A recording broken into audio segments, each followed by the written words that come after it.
Bon, ben bonjour et bonsoir et bienvenue à tous. Je suis très heureux de recevoir aujourd'hui M. Jean de Glignasti dans le cadre de la deuxième conférence du cycle annuel Bandung 2.0, diplomatie occidentale et essor des Suds.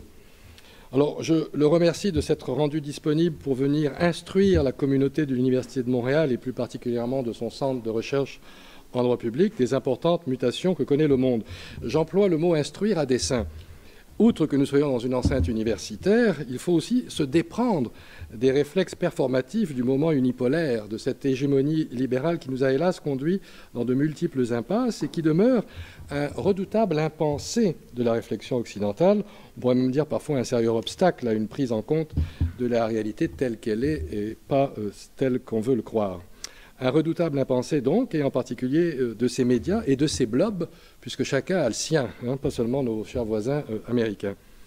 Le titre de la conférence de M. de Glignasti, de l'Occident triomphant à la gestion d'un monde multipolaire, est une invitation à se déprendre de ces réflexes unipolaires et à prendre le monde tel qu'il se dessine pour le meilleur et pour le pire.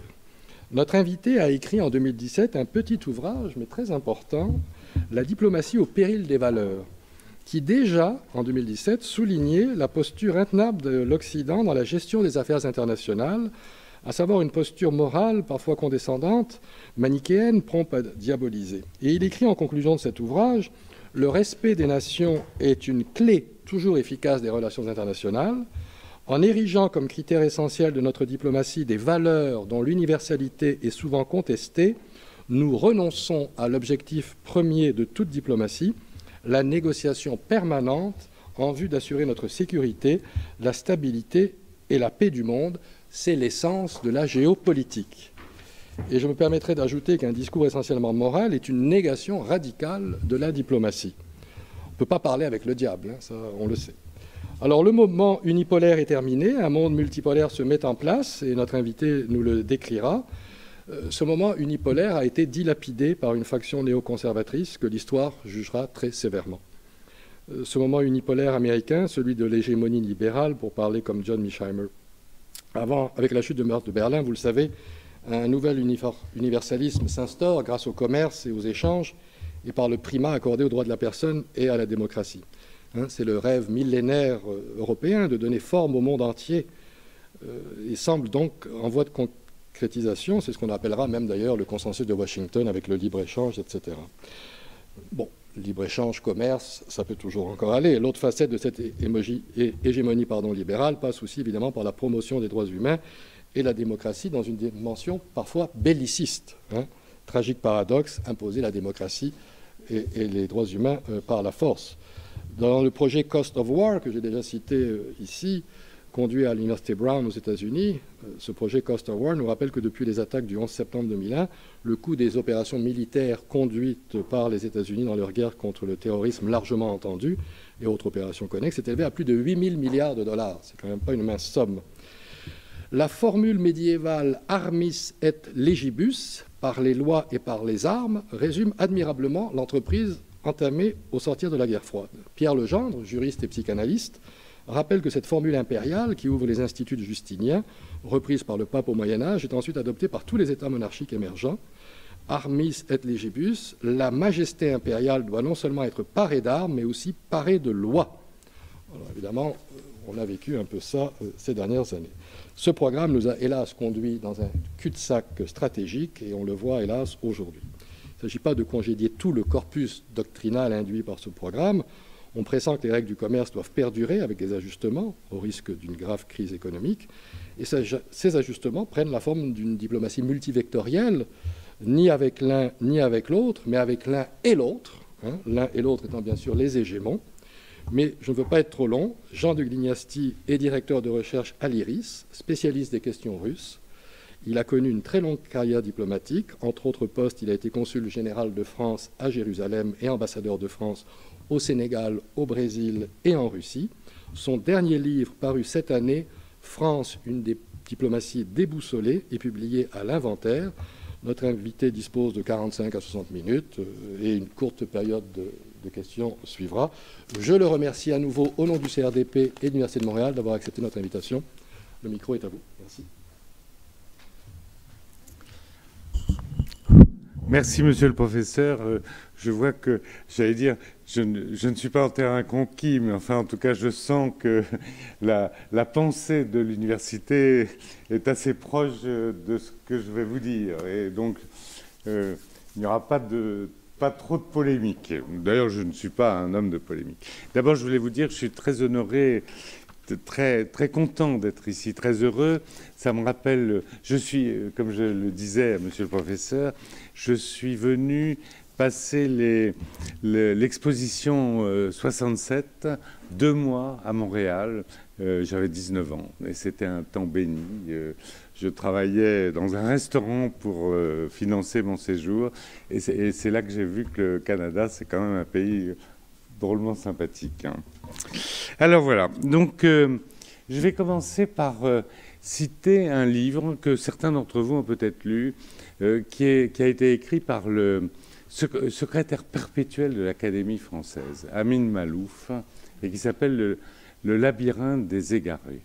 Et je l'ai lu moi-même, et j'ai appris une chose que je n'avais pas envisagée d'ailleurs, c'est que, en fait, ce qu'on a appelé après le tiers-monde, en fait, les pays du Sud, étaient déjà terriblement désireux de s'affranchir de la tutelle coloniale ou occidentale dès la fin du XIXe siècle.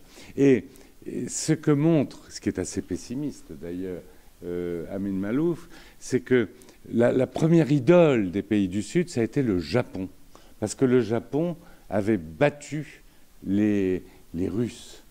À Tsushima, en 1904, ils ont à la fois détruit toute la flotte russe et ensuite ils ont détruit au sol l'armée russe qui venait par le transsibérien essayer de sauver la Mandchourie.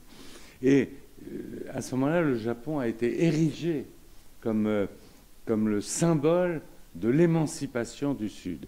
Et alors, ce que montre Amin Malouf, et celle-là, c'est moins optimiste, c'est que très rapidement, le Japon est devenu un affreux pays impérialiste qui a exactement repris les recettes des pays du Nord et qui a finalement colonisé la Chine et a complètement gâché son image en quelques années.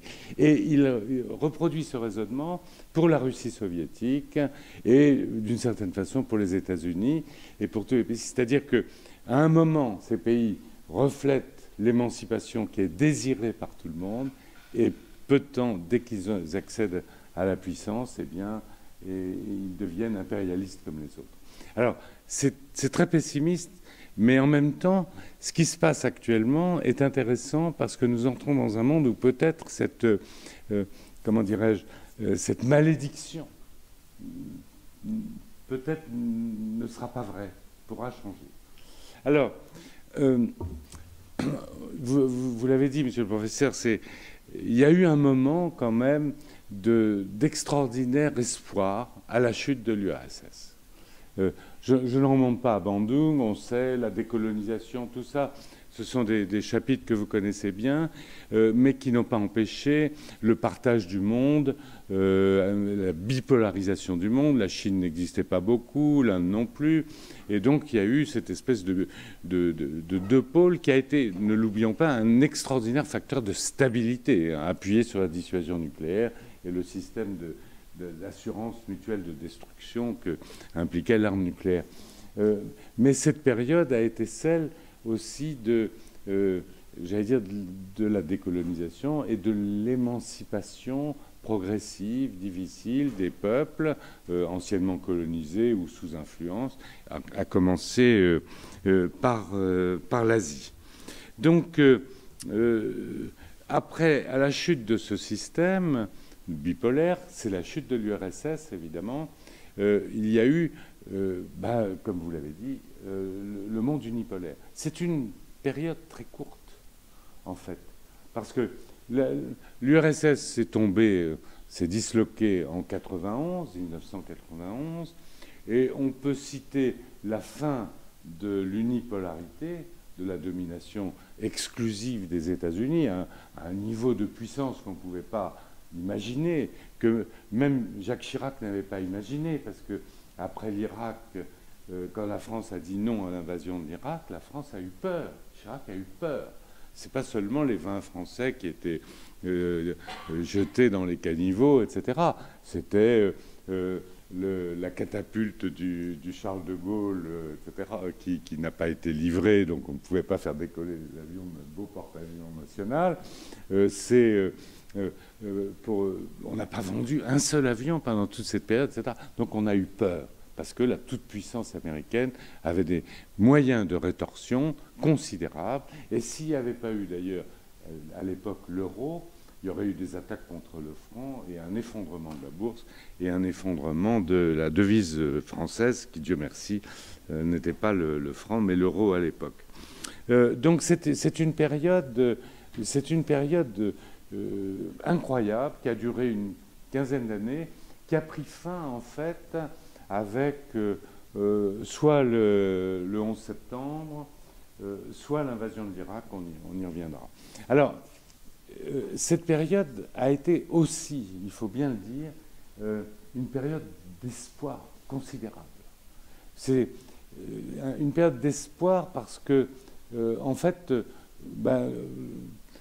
le monde occidental a eu la naïveté et en même temps l'arrogance, mais pas forcément mal intentionnée, de penser que ça y est, c'était la fin de l'histoire, ce qu'a dit Fukuyama. Alors, j'en prends de nombreux exemples. Pour la Russie, par exemple. La Russie, elle a été très rapidement accueillie au bout de 5-6 ans au Conseil de l'Europe. La Russie a signé un accord qui s'appelle Acte fondateur avec l'OTAN.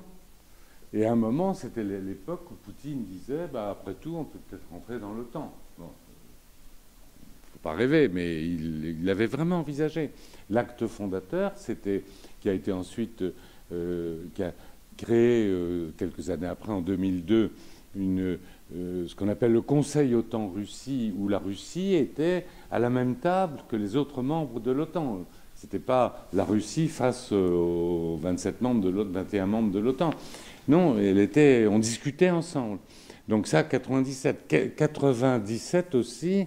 Nous avons un accord de partenariat et de coopération qui a été signé avec la Russie par l'Union européenne, qui était l'accord le plus poussé que l'Union européenne ait jamais eu, en dehors de l'adhésion pure et simple.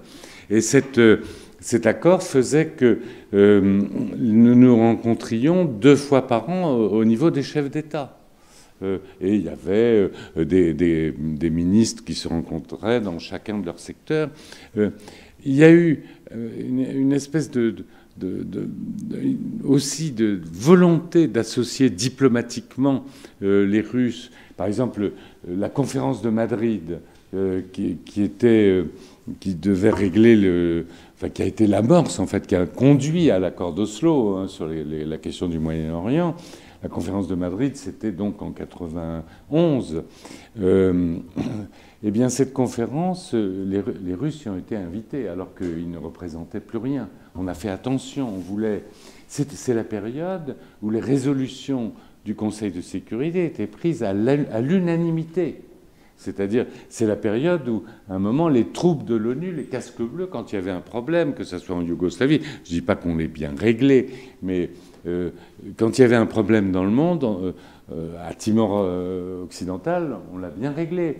On envoyait des casques bleus, et les casques bleus, les résolutions étaient votées à l'unanimité. La Russie participait. La première guerre du Golfe, la première guerre du Golfe, c'est en 98, je crois, oui.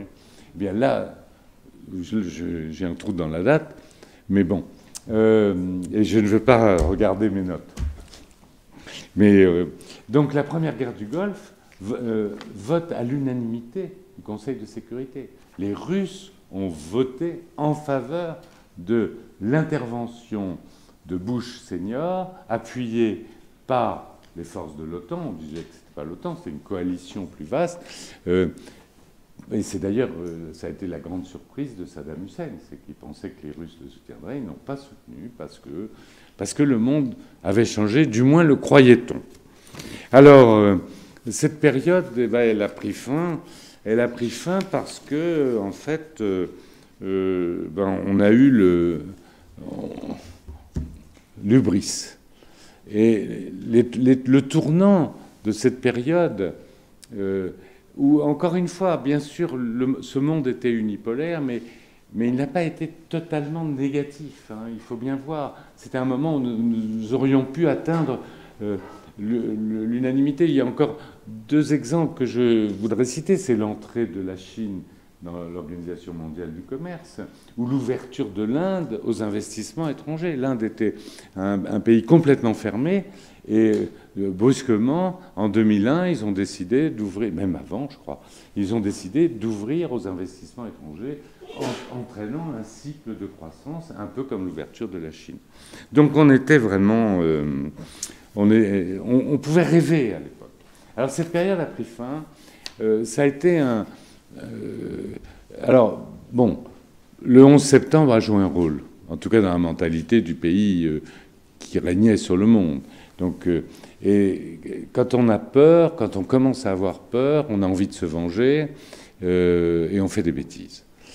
Donc, il y a eu en tout cas vis-à-vis du Sud global, qu'on appelle maintenant le Sud global. À l'époque, on utilisait encore à titre rémanent tiers-monde, on avait encore des formules. Maintenant, on dit le Sud global. Et donc, par rapport à ce Sud global, le tournant, ça a été l'invasion de l'Irak sans autorisation du Conseil de sécurité, avec des effets en cascade, parce que l'invasion de l'Irak sans Conseil de sécurité, non seulement ça veut dire que l'édifice juridique patiemment construit, valorisé pendant 10 ans, encore que, vous savez, sous Clinton, l'Amérique ne payait pas ses cotisations pour l'ONU, et que la réticence basique de la première puissance au monde vis-à-vis de ce qu'elle qualifiait de gouvernement international était quand même profonde. Mais enfin, quand même, on a essayé de construire quelque chose, un ordre multilatéral fondé sur la morale et sur la bonne volonté, et qui, normalement, devait régir les relations et apaiser les relations entre les forts et les faibles. C'était un peu l'idée.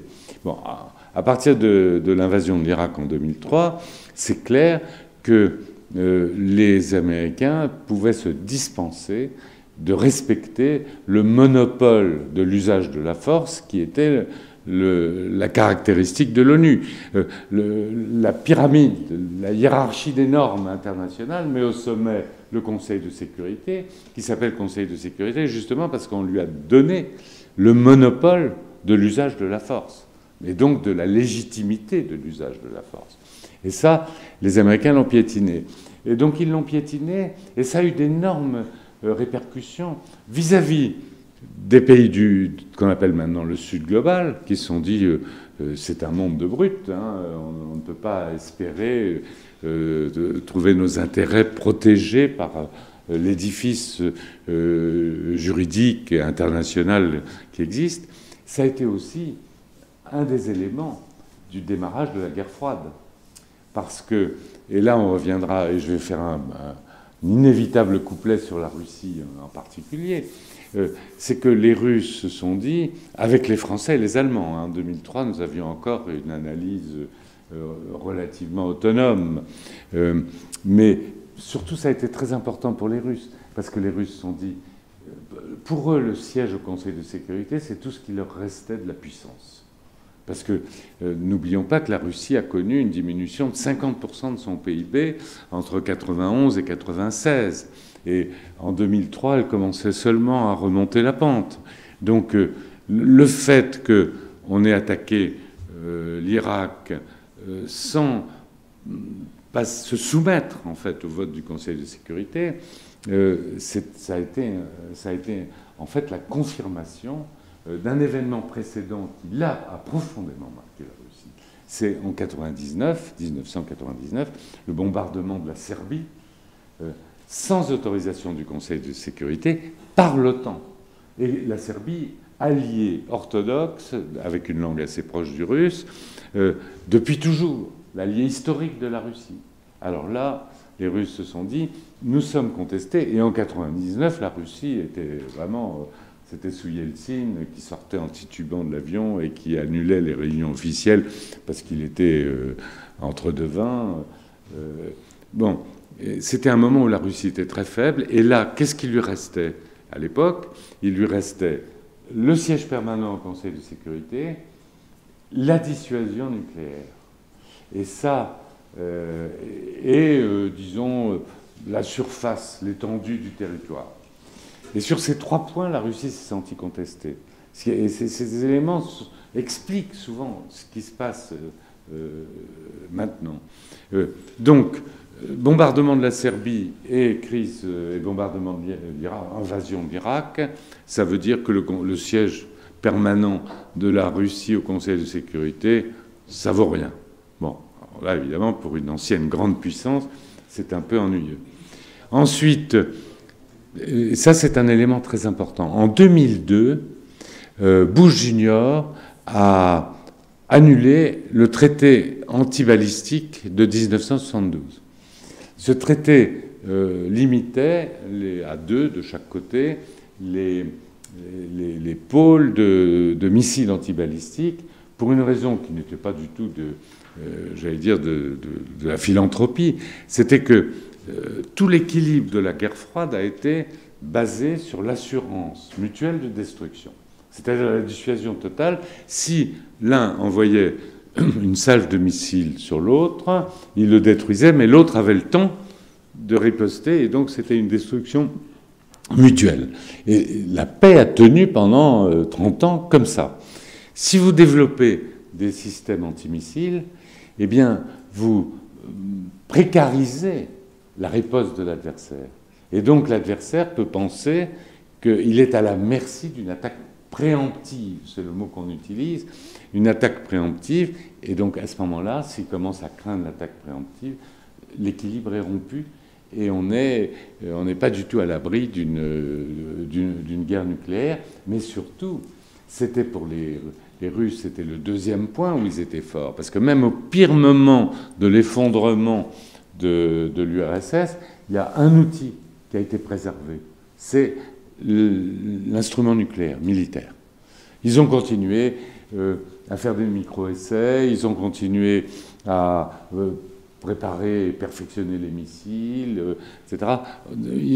C'est parce que pour eux, c'était, avec le siège permanent au Conseil de sécurité, l'arme nucléaire, c'était leur statut de grande puissance. Et dernier élément aussi qui explique ce qui se passe maintenant, ô combien, peut-être plus même encore que le reste, encore que vous avez vu que on vient d'installer des missiles antimissiles en Pologne. La base a été inaugurée, ce qui est d'une certaine façon lourd de conséquences aussi à terme. Enfin, on le savait, puis la Russie avait dit non depuis longtemps, il y avait eu des discussions. À l'époque, on avait dit que c'était dirigé contre l'Iran, contre les États voyous. Et les Russes ont dit, attendez, il faut être sérieux. Si vous mettez des missiles, des antimissiles en Pologne, ça veut dire que les nôtres qui partent tout de suite sont interceptés dès le départ. Et donc, c'est notre...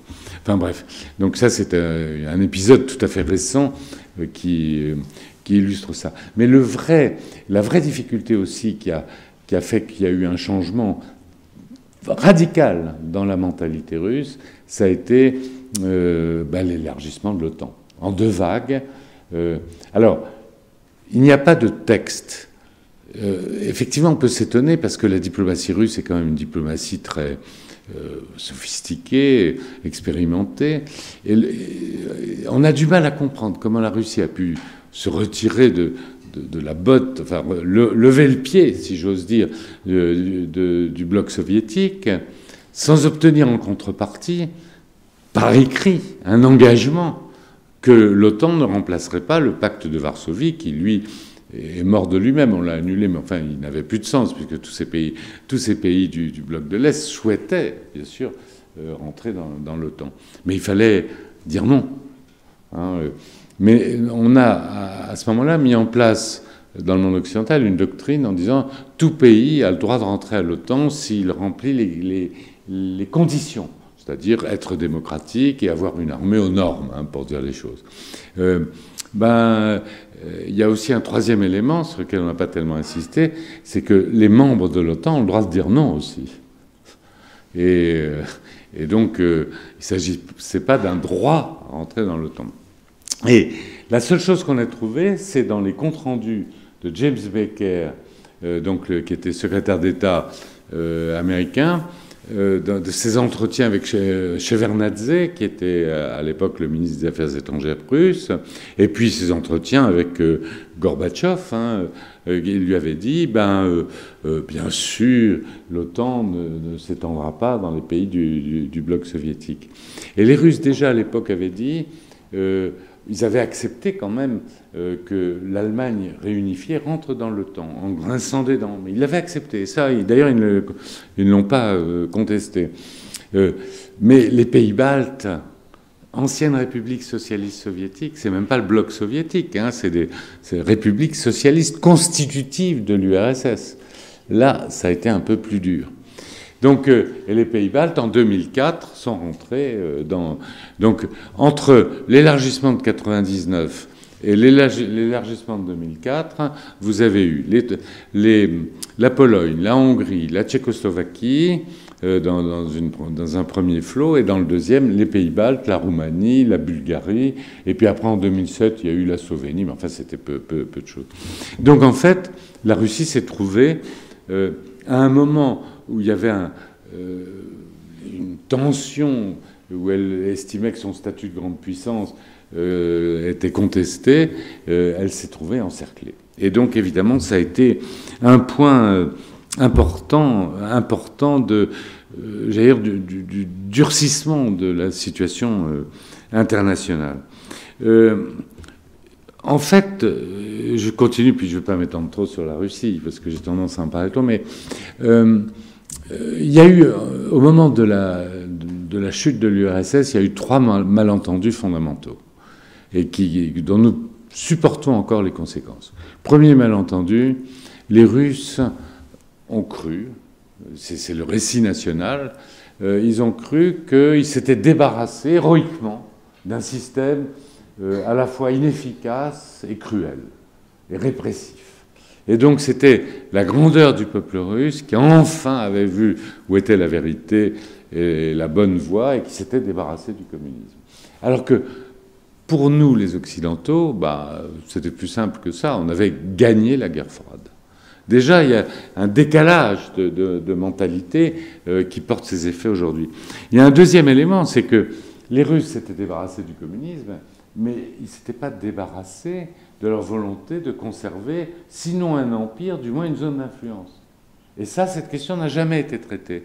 Pour les Russes, c'était évident que, au moins, les républiques socialistes soviétiques constitutives de l'URSS étaient des zones où l'influence russe devait être prédominante. Ils avaient de nombreuses raisons pour le penser, mais l'argument qu'ils mettaient en avant à l'époque quand on parlait de ça, c'était: vous avez bien gardé la communauté française pendant 20 ans, les Anglais ont le Commonwealth, etc. Donc ils disaient, une comparaison qui ne fallait pas pousser trop loin, parce que pour eux, c'était pas une colonisation, les républiques socialistes soviétiques, c'était autre chose. Donc cette question des zones d'influence a empoisonné complètement la vie des nations, à partir et surtout de l'Europe, à partir du début des années 2000. Et puis il y a un troisième élément qui est important, c'est que passé l'enthousiasme initial, les Russes pensaient qu'ils avaient pleinement leur place, mais en tant que puissance, et avec des prétentions à l'influence dans le concert occidental. Alors, certes, on les a fait rentrer dans le G7 en 98, mais au G7, ils étaient quand même un peu sur un strapontin, c'était 7 contre 1. Et donc le rêve, le mirage de pouvoir participer, j'allais dire, au grand festin du monde libéral occidental, très vite, ils en sont revenus. Donc en fait, à partir du milieu des années 2000, ça a été la fin de cette période un peu bénie dont on a parlé, avec quand même cette parenthèse bénie, elle aussi, de Medvedev, mais c'était plutôt une exception dans le système. Donc, en fait, à la fois dans les pays du Sud et en Russie, eh bien, ça a créé une profonde insatisfaction et qui s'est matérialisée au moment de la conférence sur la sécurité en Europe, qui se tient chaque année à Munich, qu'on appelle, je ne parle pas allemand, donc mon accent n'est pas très bon, la Wehrkunde. Et là, Poutine est venu, et il a fait un discours, et que certains journalistes qui avaient un peu de perspicacité ont bien vu comme un tournant. Il leur a dit, la Russie est une grande puissance, ce qui n'était pas évident à l'époque.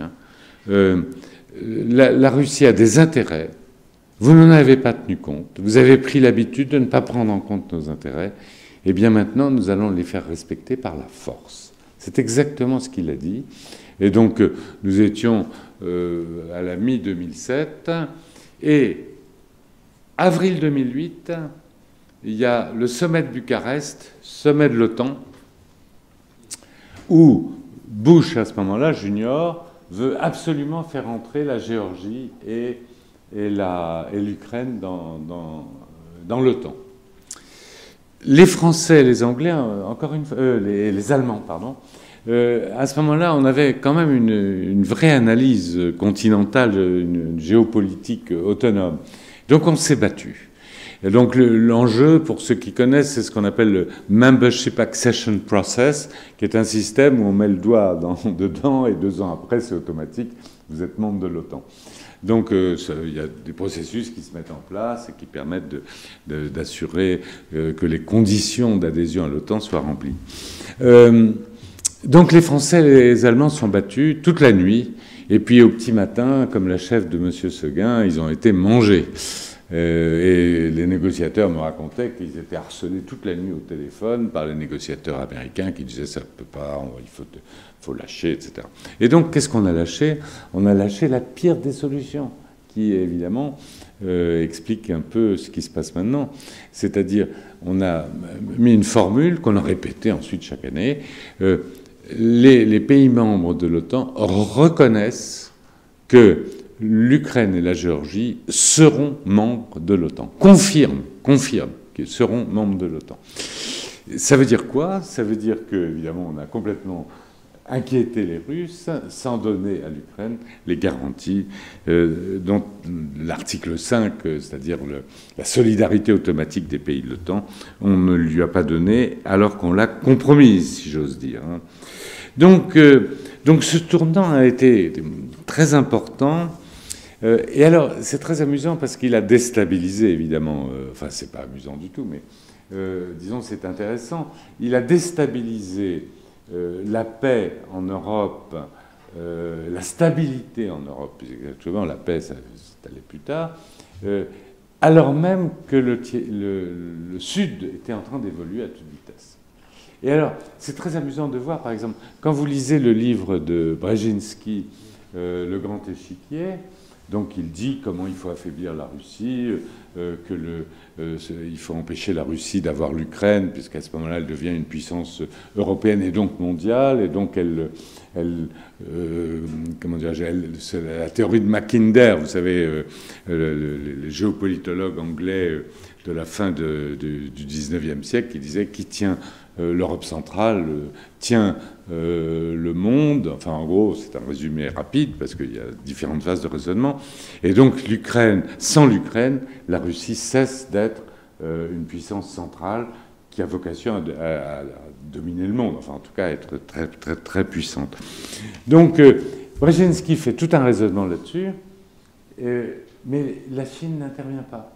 La Chine ne figure pas. Or, le livre de Brzezinski, il a été écrit au début des années 2000. C'est-à-dire qu'à l'époque, on ne voyait pas que l'équilibre du monde était en train de changer. Alors, cet équilibre du monde, on peut le caractériser par une perte, j'allais dire irrémédiable, de l'ascendant du monde occidental. Alors, irrémédiable, on peut en discuter, mais en tout cas, la perte, elle est évidente. Alors, la première chose qu'on peut dire, c'est que les gens du Sud, ils ont appris, notamment en Asie. Donc, ils ont appris parce que finalement, le développement industriel, c'est comme la guerre, c'est un art simple et tout d'exécution. Une fois qu'on a appris à le faire, une fois que vous avez formé des ingénieurs, que vous avez un peu d'argent, et il y en a de l'épargne dans les pays du Sud, et une fois que vous avez une main-d'œuvre à peu près formée, or l'éducation, il y a un effort qui a été fait considérable. Donc quand on arrive au début des années 2000, le taux d'alphabétisation dans les pays du Sud est à peine inférieur à celui des pays du Nord. Vous avez des générations d'ingénieurs qui arrivent, et surtout évidemment en Asie. Pour le Maghreb et pour l'Afrique, c'est moins net. Pour l'Afrique, c'est moins net. Pour le Maghreb, c'est plus mystérieux parce que des générations d'ingénieurs et de gens bien formés sont là, mais je crois que le problème, il est plus peut-être politique. Il n'en reste pas moins qu'en termes de technologie et en termes de puissance économique, eh bien, le Sud global est apparu. Alors, on peut citer quelques cas de figure particuliers, mais en 2023, le PIB de la Chine, en équivalence du pouvoir d'achat, est supérieur j'allais dire, de 15% au PIB des États-Unis. Alors les chiffres, c'est 34 500 pour de dollars courants pour la République de Chine et 27 000 pour les États-Unis. Alors le revenu par tête, il reste, comme vous avez 1,3 milliard de Chinois, il est plus faible, bien entendu. Mais la puissance même de l'économie est là. Et ce sont des chiffres de la Banque mondiale, donc, parce qu'il y a parfois des chiffres un peu militants qui circulent. Donc il y a cet affaiblissement relatif de l'Occident par rapport au Sud global. Et alors, l'épreuve de vérité de cela, eh bien, nous la vivons tous les jours. C'est quand l'Occident a voulu punir et amener à résipiscence la Russie après son invasion de l'Ukraine, eh bien, il a pris des sanctions. Alors les sanctions, c'est l'alpha et l'oméga de la politique des pays riches et qui ne veulent pas faire la guerre. Donc c'est une façon de faire la guerre sans verser le sang de ses soldats et en mettant à profit sa propre domination économique. Là, ça n'a pas marché. Les sanctions russes n'ont pas marché. Alors, on peut dire, effectivement, à terme, ça aura peut-être... Je ne suis même pas sûr.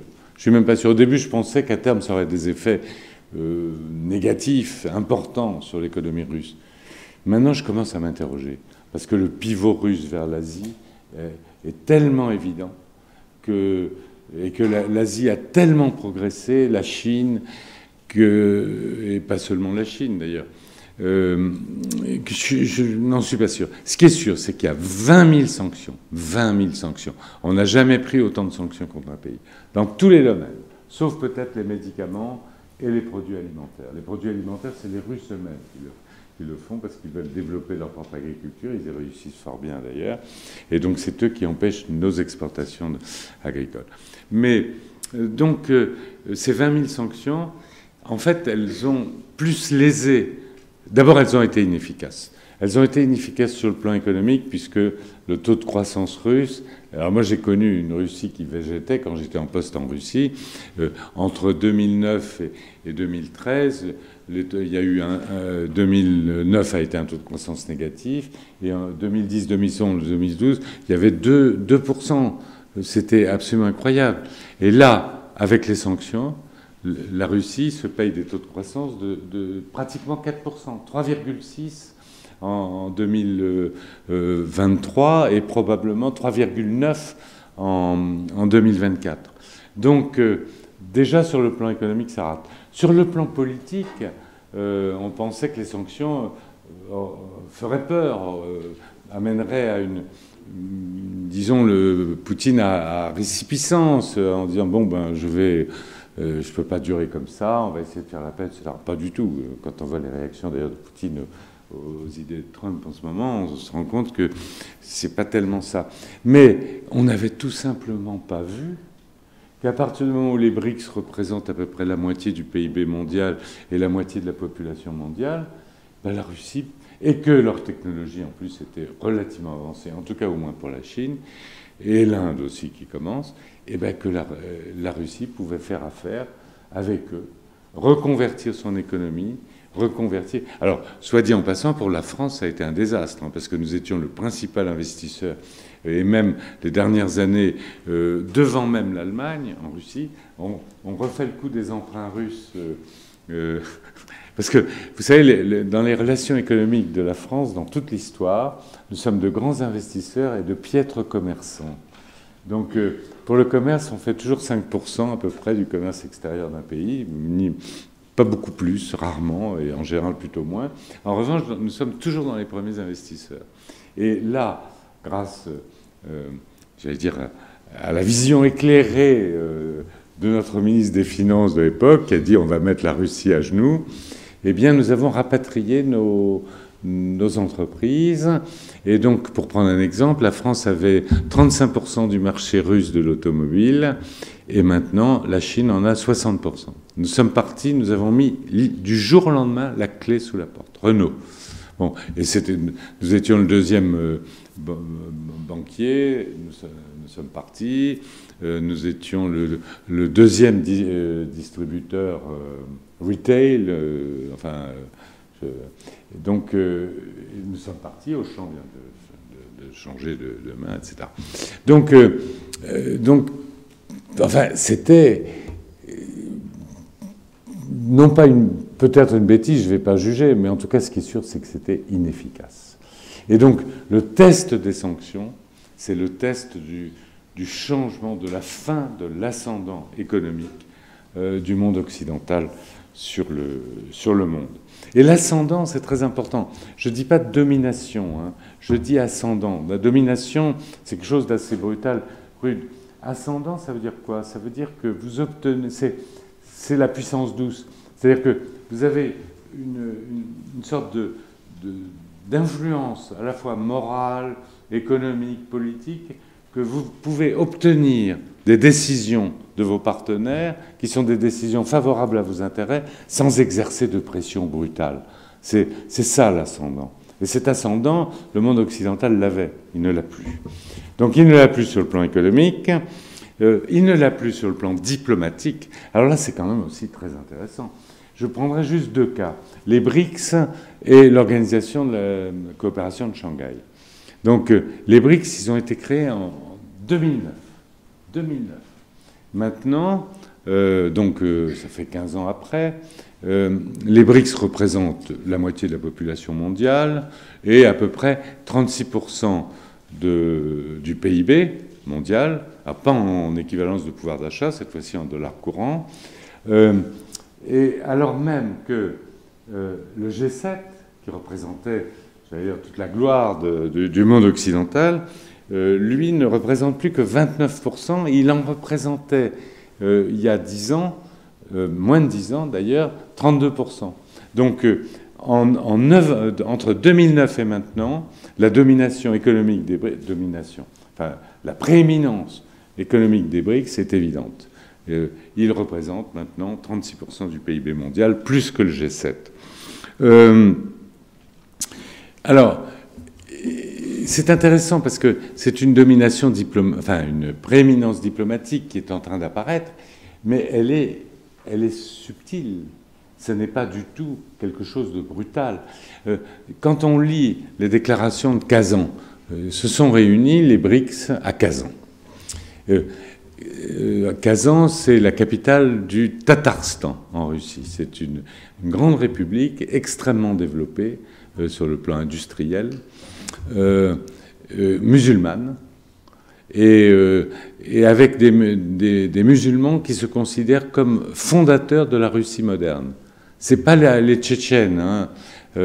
C'est des musulmans qui ont été conquis au moment de la conquête de la Horde d'Or en 1552, de la prise de Kazan. Et depuis, ils ont été totalement intégrés dans le système institutionnel russe et soviétique. Et donc, ils représentent une religion fondamentale de la Russie, avec le judaïsme et le bouddhisme. Et donc, les autorités de... Alors, Kazan, enfin, c'est pour la petite histoire, mais enfin, c'est quand même intéressant. Vous avez une mosquée absolument gigantesque, superbe, et vous traversez 10 mètres, et juste en face, vous avez une grande cathédrale.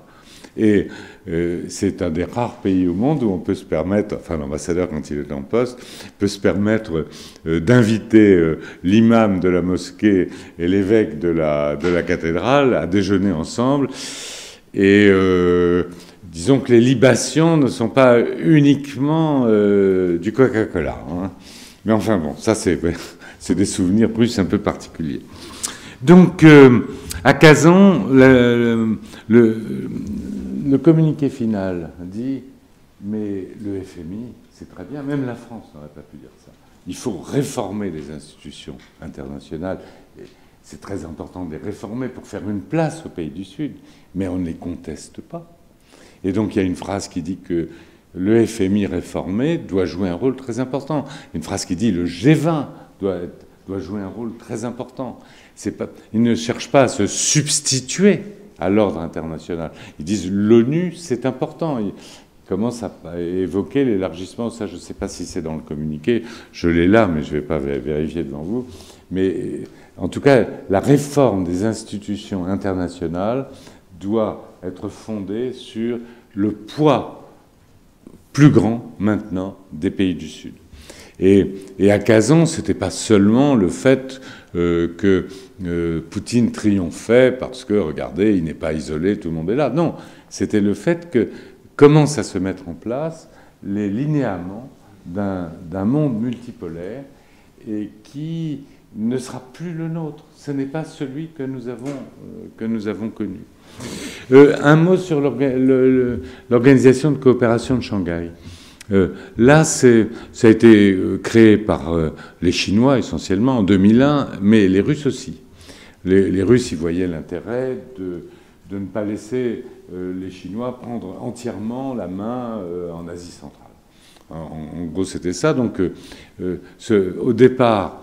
Oui, alors, pardon, pour les BRICS. Les BRICS, au début, ils étaient 5. Hein, excusez-moi, il y avait le Brésil, la Russie, l'Inde, la Chine et l'Afrique du Sud qui s'y est ralliée. Maintenant, ils sont 10. Enfin, 9. Donc maintenant, avec des pays arabes. L'Égypte, les Émirats arabes unis, c'est considérable. Et puis, il est question que l'Arabie saoudite y rentre. Je crois que les Américains les ont tirés, ont empêchés. Et donc effectivement, il y a Éthiopie, Émirats arabes unis, Égypte, et il y en a un quatrième. Et l'Iran, bien sûr. L'Iran qui, dans la logique russe, est un État constitué, donc puissant. Donc c'est important. Le monde musulman, pour les Russes, dans l'esprit des Russes, le monde musulman, c'est beaucoup l'Iran et l'Égypte aussi, parce que ce sont des États constitués anciens, historiques. Mais bon, donc l'Iran est là. Donc vous avez le monde musulman maintenant dans les BRICS, en pleine puissance. Je n'ai pas le temps de parler trop de l'islam, parce que c'est aussi un des signes aussi de la perte d'ascendant, en fait, de l'Europe. Alors, enfin, du monde occidental. Alors, l'OCS aussi s'est élargi. Donc, au départ, c'était les pays d'Asie centrale, sauf le Turkménistan, qui est neutre. Et puis, donc, la Chine, la Russie. Et puis, là, brusquement, ils font venir l'Iran, à nouveau, et le Pakistan. C'est-à-dire... maintenant, ils représentent pratiquement, si vous mettez ensemble l'un des observateurs, donc Inde, Pakistan, Iran. Donc vous avez là aussi 40% du PIB mondial. non, pardon, 40% de la population mondiale et 30% du PIB mondial. Or, ces 30% du PIB mondial, ces pays-là, ils ont dit, ils sont en train de bâtir. Ils se sont réunis en juillet dernier, je ne sais pas où d'ailleurs, j'ai noté, à Astana, au Kazakhstan. Ils se sont réunis et là, ils ont décidé de se consacrer à la mise en place d'une structure de paix en Asie centrale, hein, parce que... Et donc, ils vont travailler. Les Américains ont demandé à en faire partie de l'OCS, mais on leur a claqué la porte au nez. On a dit non. Le monde occidental, et on trouve ce thème dans les communiqués, aussi bien les communiqués des BRICS que les communiqués de l'OCS. Le monde occidental est déstabilisateur. Déstabilisateur. Donc, et c'est sur cette base que la Chine a obtenu le début, dont on voit les effets actuellement, le début d'un dialogue entre l'Arabie saoudite et l'Iran, entre les sunnites et les chiites, ce qui semblait une tâche impossible. Les Chinois réussissent à l'obtenir.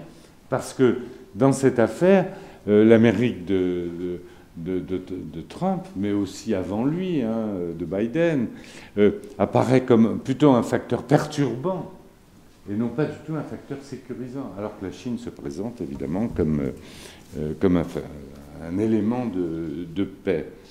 Donc ça, c'est effectivement le changement d'ascendant diplomatique qu'on va voir s'accentuer de mois en mois. Alors, maintenant, le point de vue moral. Bon, c'est très important. Le monde occidental a donné des leçons au monde entier. Alors, vous avez toute la gamme entre le régime change américain pour mettre des pays au pas, si je puis dire, démocratique et au pas des droits de l'homme, l'ingérence humanitaire, une invention française, sur laquelle les juristes tout à fait respectables ont beaucoup travaillé, et qui consiste à dire que finalement, au-delà du monopole de la force du Conseil de sécurité qu'on avait évoqué tout à l'heure, eh bien, il y a des cas d'urgence, de force majeure, où il faut sauver un peuple contre des dirigeants assoiffés de sang et qui veulent les opprimer, et que dans ces cas, l'utilisation de la force est légitime. Et disons que l'ingérence humanitaire, ou même le devoir de protéger, parce qu'on avait cru, la diplomatie française avait cru pouvoir obtenir un aval de l'ONU de l'ingérence humanitaire. Et en fait, donc, au sommet de l'ONU de 2005, avec beaucoup de chefs d'État, etc., il est apparu très clairement que les pays du Sud n'en voulaient pas. Et donc, on a transformé, pour obtenir une simple mention, d'ailleurs, dans la résolution finale de cette session extraordinaire au niveau des chefs d'État en 2005, on parle tout simplement du devoir de protéger, et qui est un devoir dont tous les États du Sud ont souligné le caractère primaire, c'est-à-dire l'intervention internationale est subsidiaire par rapport au devoir de protéger de chaque État, donc chaque gouvernement. Donc inutile de vous dire que la force du concept a été quand même pas mal affaiblie. Dans cette affaire, alors le devoir de protéger ou l'ingérence humanitaire, elle est définitivement disqualifiée après l'intervention en Libye. Hein. Ça, c'est très clair. Je n'ai pas parlé de la Syrie, mais enfin... Donc, sur le plan moral, déjà, ça commençait à branler dans le manche. Hein. On sentait bien que les leçons de l'Occident commençaient à être un peu agaçantes pour les pays du Sud. Alors, il y a eu la crise libyenne, il y a eu la Syrie aussi, les printemps arabes, où on a soutenu des révolutions qui, en fait, ont déstabilisé des régimes. Quand vous regardez le résultat du printemps arabe, il est absolument consternant. Donc, alors les Français qui adorent les révolutions ont tous soutenu les révolutions musulmanes. C'est vrai que la jeunesse était sympathique, donc c'était... bon, il y avait quelques politiciens qui étaient planqués dans les grands grands hôtels de Paris ou de Londres ou d'ailleurs, mais la jeunesse, elle y a cru. Hein. Simplement, le résultat de tout ça, ça a été une déstabilisation de régime. Quand vous regardez la Syrie, Sisi, c'est Moubarak Empire. Quand vous regardez la Tunisie, Caïd, pardon, c'est finalement pas mieux hein, que l'affreux dictateur qui a été viré. Bon, l'Algérie est passée à côté parce que le souvenir de la guerre civile était terrible. La Syrie, le président Assad a été réintégré avec les honneurs au sein de la Ligue arabe il y a 3 ans. Pourquoi? Mais parce que tous ces pays, qu'ils soient musulmans ou pas, considèrent que la stabilité et la sécurité, c'est important. C'est important pour pouvoir se développer, pour pouvoir... Alors, la Syrie est un cas très particulier. On n'a pas le temps d'en parler beaucoup, mais...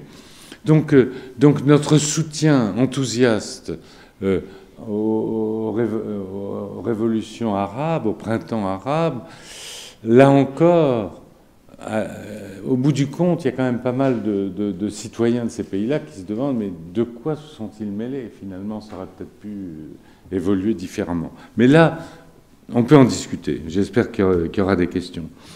Donc, pour la Libye, c'est très clair, l'ingérence humanitaire, ça c'est mort. Mais plus récemment encore, il y a des éléments beaucoup plus probants qui font que dans le Sud, les leçons de droits de l'homme et de moralité ne sont plus crédibles. Alors, je prendrai Gaza comme exemple, bien sûr, parce que n'oublions pas que l'attentat terroriste du Hamas le 7 octobre a suscité une réprobation assez nette dans les pays du Sud. Certains n'ont pas condamné, mais l'opinion était choquée. Bon, il y a eu ça. Mais évidemment, après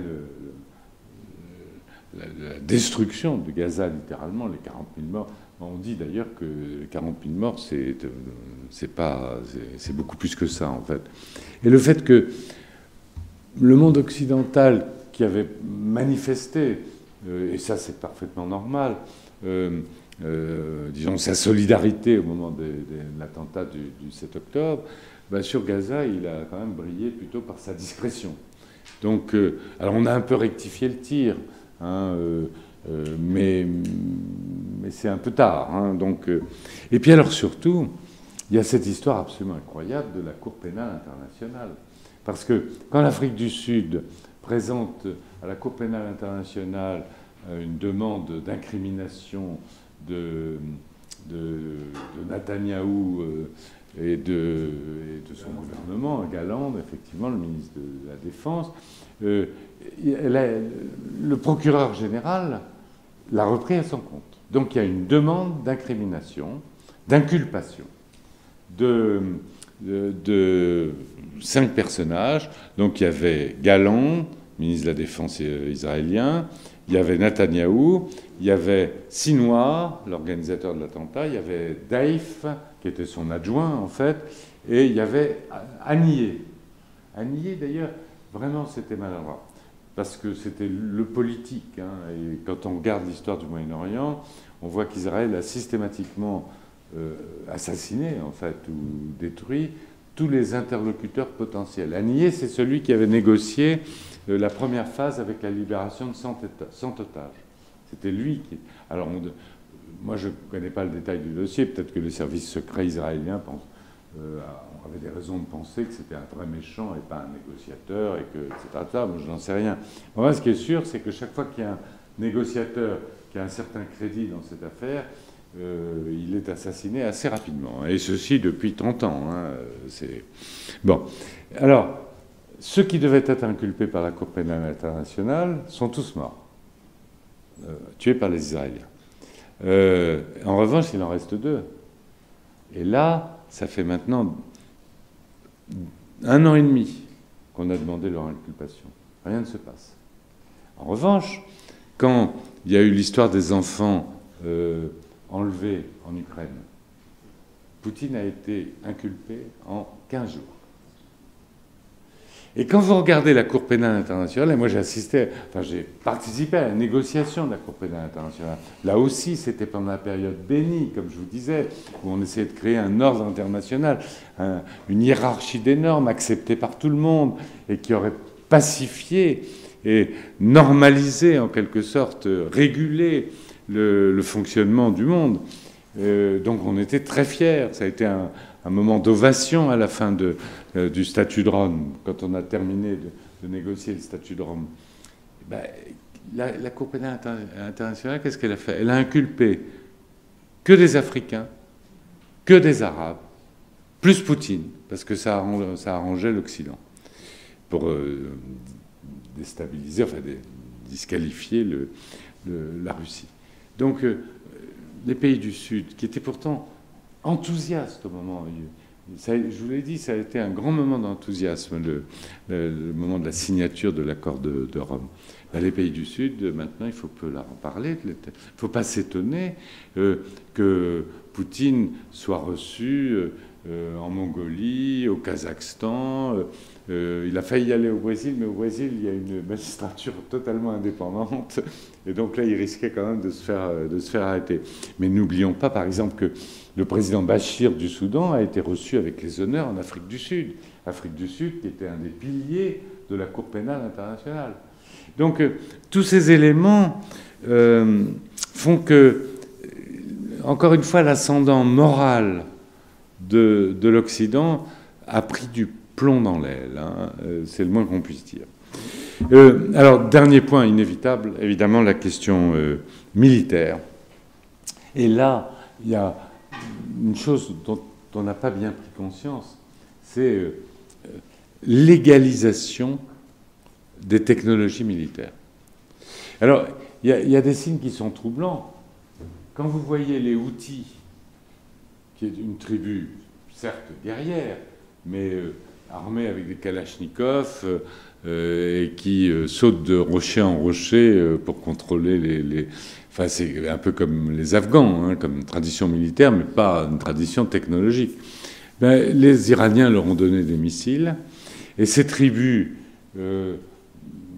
avec une organisation militaire quand même assez rudimentaire, une absence totale d'industrie, etc., sont en train de bloquer pratiquement 40% de la circulation du canal de Suez, mettant l'Égypte en difficulté, les grandes firmes européennes en difficulté, ou américaines, pétrolières, changeant complètement le marché.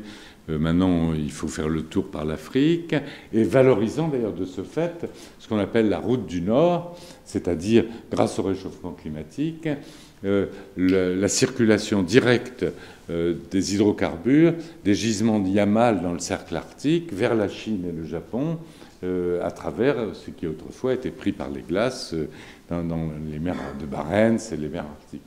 Donc les Houthis, une tribu dépenaillée, armée de Kalachnikov, plus quelques missiles assez sommaires fournis par l'Iran, sont capables de modifier l'équilibre international de la circulation des marchandises. Enfin, dernier point aussi, il faut aussi que l'Iran soit capable d'envoyer une pluie de 200 missiles sur Israël. Là aussi, il y a de quoi s'inquiéter. Moi, je serais le Premier ministre israélien, ça me ferait réfléchir. Peut-être qu'Israël aura plus intérêt à essayer de signer la paix, comme il aurait pu le faire au moment des accords d'Oslo, plutôt que de camper sur une position de force et sur la certitude que seule une position de force vous donnera la sécurité. Ça n'est plus le cas. Mais je ne pense pas qu'Israël l'ait compris, pas plus que le monde occidental l'a compris, je pense. Et là, il y a un vrai problème à terme, d'ailleurs. Hein. Donc, dernier élément, les questions de prolifération. Ça, c'est très important. Comme vous savez, dans le traité de non-prolifération de 1968, il y a les puissances dotées, les puissances non dotées. Dans ce traité, les puissances dotées sont 5, donc c'est les 5 membres permanents du Conseil de sécurité. C'est d'ailleurs assez fortuit, mais enfin, en gros, ça correspond à quelque chose. Et puis, ben, ces puissances ont une obligation morale fixée dans le traité de soutenir et de développer l'industrie nucléaire pacifique des autres pays. C'est un engagement qu'ils ont pris. Et ils ont pris aussi l'engagement de désarmement nucléaire. Donc l'engagement de désarmement nucléaire, non. Il y a eu les différents accords SALT et START qui ont, notamment pendant la période bénie de Medvedev que j'ai à peine évoqué avec vous, il y a eu les accords New START qui ont plafonné et réduit les armements nucléaires, les têtes nucléaires des deux pays. Mais à part ça, désarmement, on n'en parle pas. Enfin, pas trop. On en parle chaque année parce qu'il y a une conférence du désarmement, mais ses effets sont toujours limités. En revanche, engagement de développer l'industrie nucléaire civile. Et là, les résultats sont, avec le développement des centrales nucléaires civiles, on peut estimer que, en gros, les puissances dotées ont rempli leur contrat, mais ce qui est amusant, c'est que le développement des centrales, maintenant, c'est pas uniquement la Chine, la France, mais c'est la Corée du Sud qui est assez efficace et qui vend des centrales nucléaires civiles partout. Mais maintenant, en dehors des 5 puissances dotées, vous avez les puissances non dotées, c'est-à-dire des puissances nucléaires, théoriquement non dotées, mais qui ont l'arme nucléaire. Donc vous avez Israël, vous avez la Corée du Nord, vous avez très proche du seuil nucléaire l'Iran, vous avez très proche du seuil nucléaire le Brésil, vous avez entendu l'Ukraine, mais c'est pas sérieux, hein, puisque en 1994, on a retiré tout ce qu'il y avait comme élément de force nucléaire d'Ukraine. Et vous avez l'Inde aussi, qui, elle, était vraiment à développer des missiles, des sous-marins nucléaires, etc. Donc, en fait, nous sommes dans une phase de prolifération. Nous sommes dans une phase de prolifération. Et si l'Iran développe l'arme nucléaire, bien entendu que l'Arabie saoudite la développera, et l'Égypte aussi, parce que c'est un facteur de prestige et de poids dans l'organisation du monde international qui est en train de s'esquisser. Alors, que tirer de ces développements qui sont quand même assez pessimistes, hein, quand vous voyez. Bon, d'abord, nous sommes dans un monde, c'est la fin d'une période. Donc, c'est l'émergence d'un monde multipolaire. Certains disent apolaire, mais moi, je ne crois pas.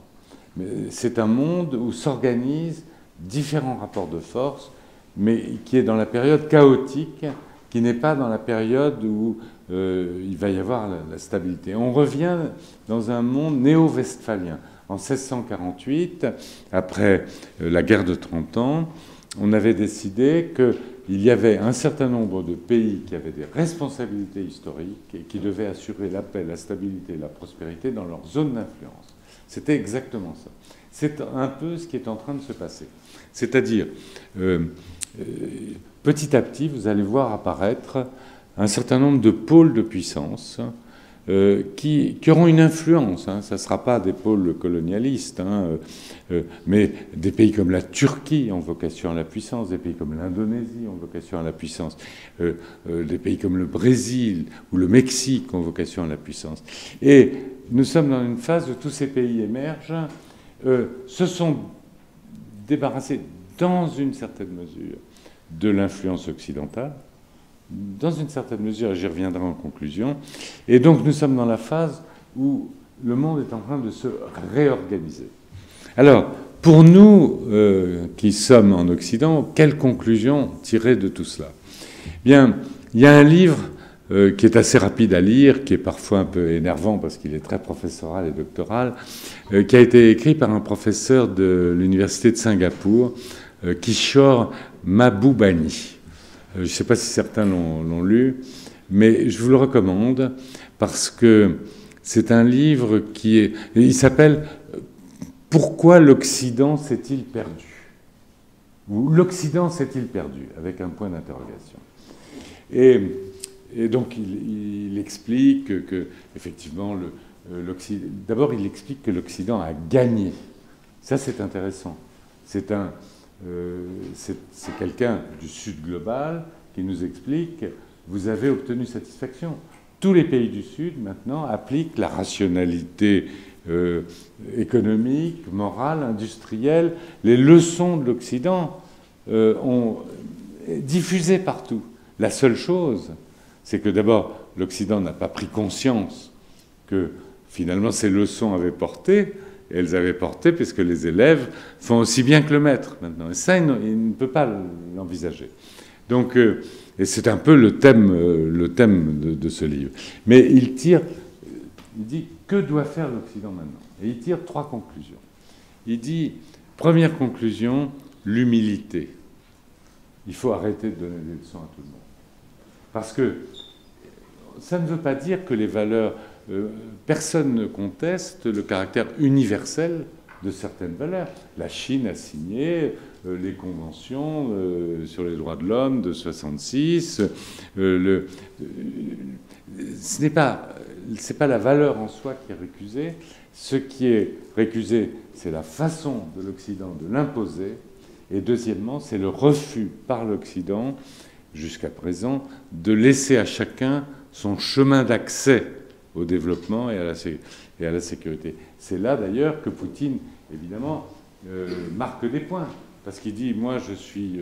chaque pays fait ce qu'il veut chez lui, et ses valeurs traditionnelles, je les respecte, même si ce n'est pas les miennes. Évidemment, dans la guerre en Ukraine, ça l'a aidé, ça. Donc l'humilité. L'humilité, première valeur, arrêtez de donner des leçons à tout le monde. Deuxième valeur, et là c'est intéressant, dans la bouche aussi d'un penseur du tiers-monde, c'est le multilatéralisme. Et comme je vous l'ai dit, quand on lit le communiqué de Kazan, on voit que dans cette montée en puissance du Sud global, il n'y a aucune contestation du multilatéralisme. Au contraire, il y a une demande d'un multilatéralisme plus puissant, plus juste aussi, et qui intègre toutes ces puissances nouvelles. Et donc ça, je crois que c'est une demande qui a commencé d'ailleurs à être traitée, puisqu'on est en train d'essayer de modifier les quotas du FMI, etc. Et alors, la troisième est intéressante, la troisième conclusion de Mahboubani, c'est le machiavélisme. Alors là, c'est intéressant, pourquoi? Parce que, bon, évidemment, une vision un peu simpliste de Machiavel, en fait, c'est devenu dans le langage courant, le machiavélisme, ça veut dire avoir des plans tortueux et retors pour arriver à ses fins. Mais Machiavel, c'est pas ça. Machiavel, c'est en fait la responsabilité d'État. C'est-à-dire que la morale du prince n'est pas la même que celle des citoyens. Parce que le prince doit avoir pour objet d'obtenir la stabilité et la prospérité et la sécurité de ses citoyens, et qu'il ne peut le faire parfois qu'en choisissant un mal qui est un moindre mal pour arriver à cela. Je schématise, ça fait longtemps que j'ai lu Machiavel. Mais ce qui est intéressant, c'est que ça veut dire que pour arriver à la stabilité du monde, il faut savoir s'allier avec les uns, s'allier avec les autres, négocier, faire des concessions. Et donc, et en fait, c'est cette idée d'un retour à la diplomatie traditionnelle qu'il met en avant par cette espèce de mise en exergue du machiavélisme. Et donc, je crois que ces conclusions sont pour nous intéressantes parce que on se rend compte qu'il y a une vraie demande maintenant dans le monde et que moi, j'aimerais que la diplomatie de mon pays soit adaptée à cela. Je rappelle un temps où la diplomatie canadienne était très à l'écoute du Sud. Alors à l'époque, le Sud n'était pas aussi puissant que maintenant, mais le Canada jouissait aussi d'une image très très particulière, très spécifique dans les années 70. La France aussi, bien sûr.